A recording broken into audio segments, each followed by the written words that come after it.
When I started Marag in 1995, so I decided to start work with women first. Pastoralists is a traditionally quite unified community. They are very close to each other. So, but we also assume that they were not using that unity for their own development, for their own occupational development or for education or anything.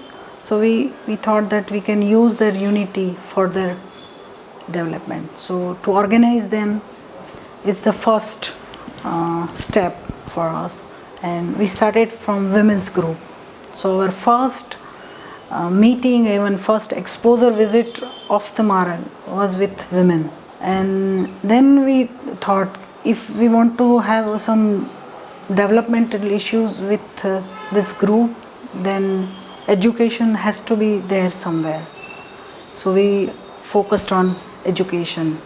So not just the formal education, but education in general also, about their social life, about how to improve their traditional livelihood source, and how to preserve their pasture land and all that. So that are the initial focus of Marag. Right now, the women's pastoralist role is changing very fast.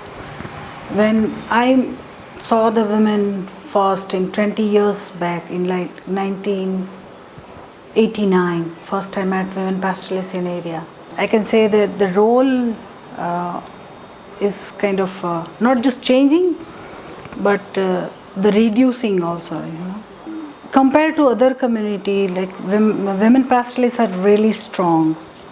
They used to have a say in their community and decision making. They were quite free. Nobody stopped them. Nobody can do violence against them. Particularly in our state, this grazing land, it's shrinking every day and very fast. And this traditional livestock keeping is more rely on pasture land, common property resources, and which are shrinking like anything.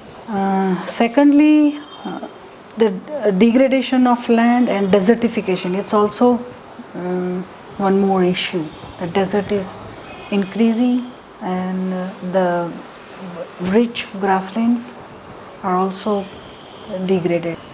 See, the geographical condition wise, their migration pattern is different in all over Gujarat. Like from Kutch, pastoralists from Kutch, they migrate with animal, camel and sheep mainly, to the part of Mehsana, Patan, that side. And the pastoralists from Saurashtra area, they migrate on donkeys and keep mainly